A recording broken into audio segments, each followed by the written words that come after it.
Welcome to the 26th episode of Brass Unpacked. A true musical testament to an extraordinary career, World Rejoicing unfolds like the soundtrack to a hero's life, very much in the spirit of Richard Strauss' Ein Heldenleben. The piece feels like a postcard album, each page drawn from the vast and richly colored musical world of Edward Gregson.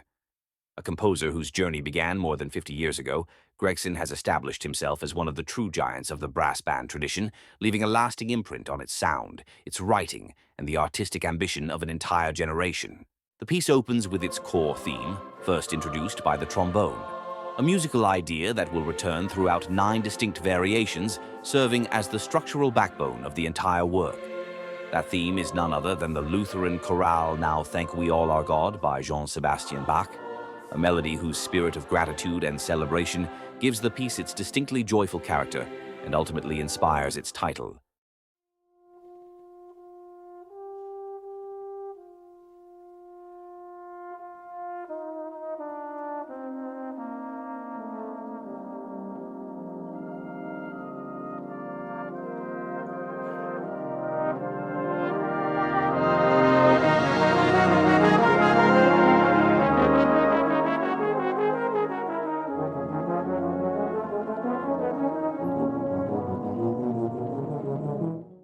In keeping with the spirit of his early output, one work in particular comes to mind, Prelude and Capriccio, whose second movement was written by Edward Gregson when he was just 17 years old.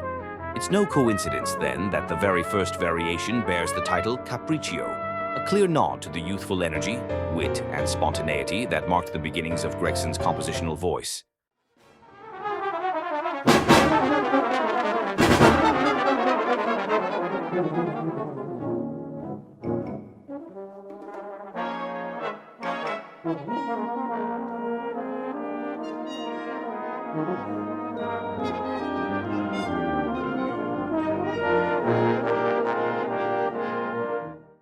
First stop, 1971. That year, Essay emerges as a foundational work written specifically for a brand new competition.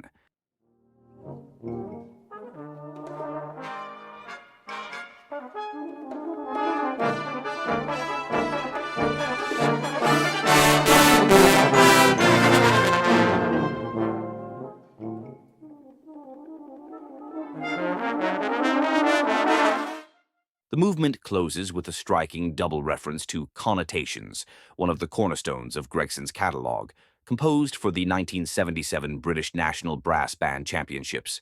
First, a descending motif sweeps through the entire ensemble, a sonic gesture that is instantly recognizable.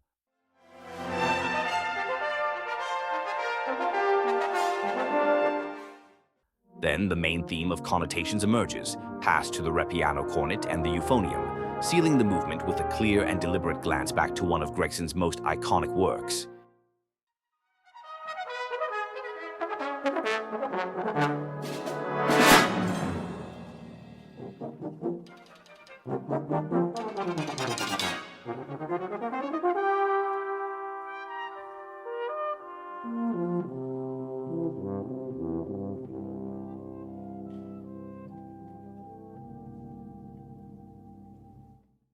The next movement takes the shape of a dance, a fast waltz, lively and buoyant, yet one that never quite settles, constantly interrupted and disrupted.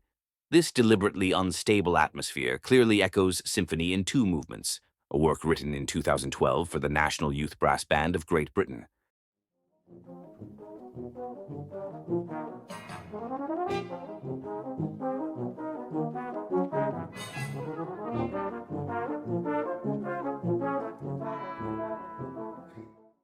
The fourth movement unfolds as a procession, a direct reference to the famous Whit Friday brass band marching contests, a tradition deeply rooted in British musical life.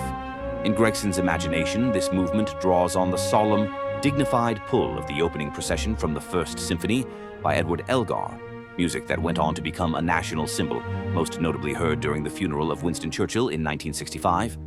The reference carries an added layer of meaning for Gregson himself, who witnessed the funeral procession pass by from the Royal Academy of Music.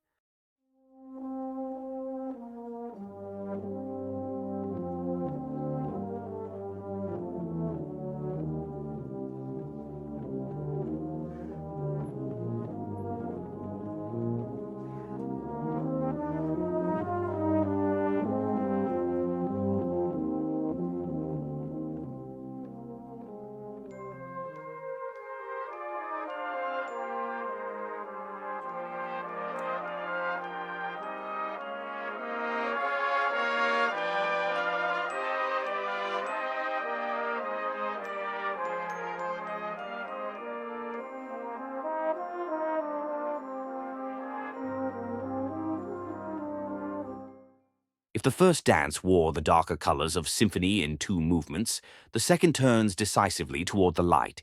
Here, the atmosphere becomes brighter and warmer, echoing the spirit of distant memories. In that work, Edward Gregson pays heartfelt tribute to the pioneers of the brass band tradition, those foundational figures such as Percy Fletcher, Gustav Holst, or Edward Elgar.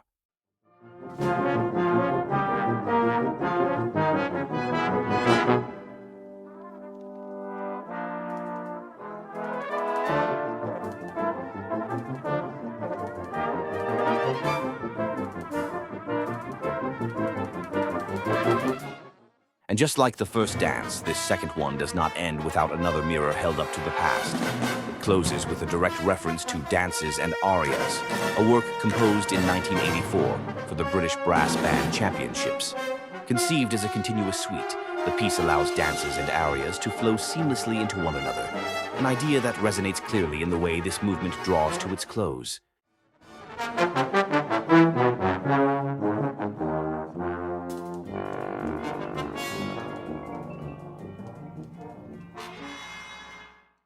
The next movement unfolds as a sequence of arias and duets, a true musical conversation.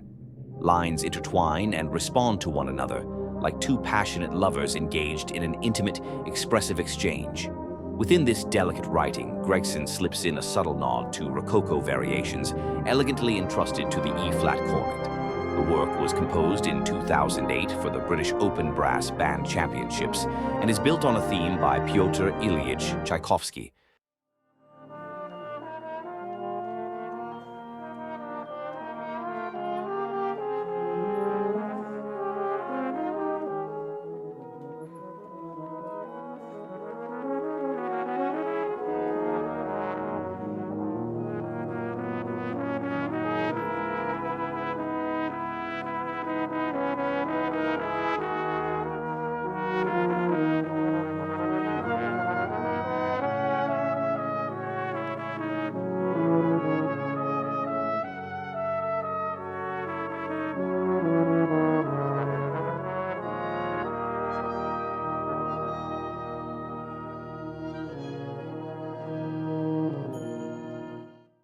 Here, the atmosphere narrows into a deeply romantic aria, carried by a duet for cornet and euphonium. A gentle, lyrical exchange, shaped by warmth and expressive intimacy. This passage makes a clear reference to the Plantagenets, a work composed in 1973 and inspired by the House of Plantagenet, the dynasty that ruled England for several centuries. A moment where history, nobility, and lyricism quietly converge.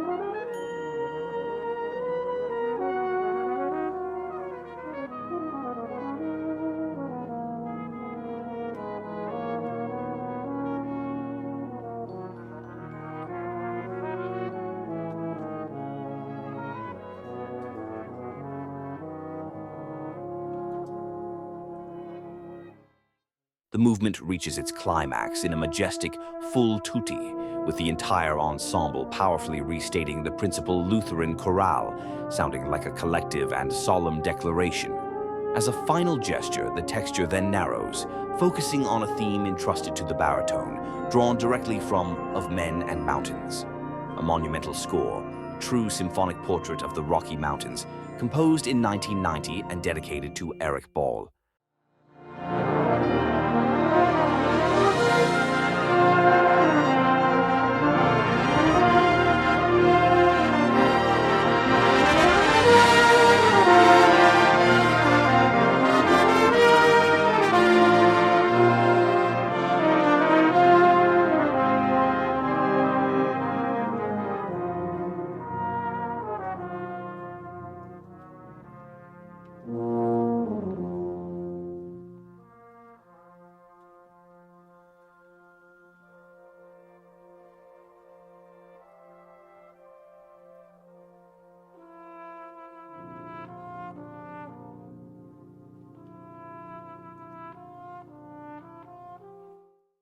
With Fuga Burlesca, the movement stands as a direct reference to the Hindemith variations by William Walton, one of Edward Gregson's favorite works.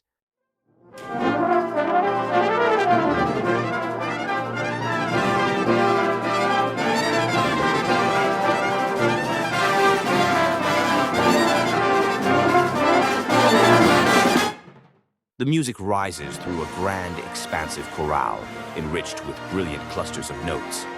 Monumental in scale and weight, the writing immediately recalls the legendary closing moments of Connotations. The reference is all the more striking when one remembers that Edward Gregson was just 32 years old at the time, making him the youngest composer ever to have written a work for the National Brass Band Championship final. A powerful reminder of both his precocity and his lasting impact on the repertoire.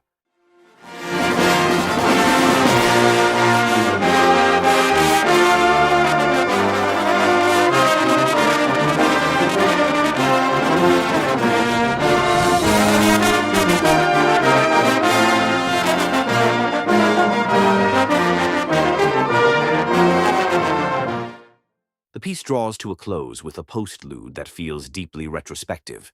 A sequence of chords reaches back to Gregson's earliest works, most notably Chalk Farm No. 2, sounding like a return to his musical roots. Gradually, the central theme reemerges before dissolving into a tapestry of interwoven references of distant memories and of men and mountains. Landmarks blur, eras overlap, as if all the cards were being shuffled together one final time. It's a conclusion that feels like the closing of a book, the final page of a composer who leaves behind a monumental legacy in the world of brass band music.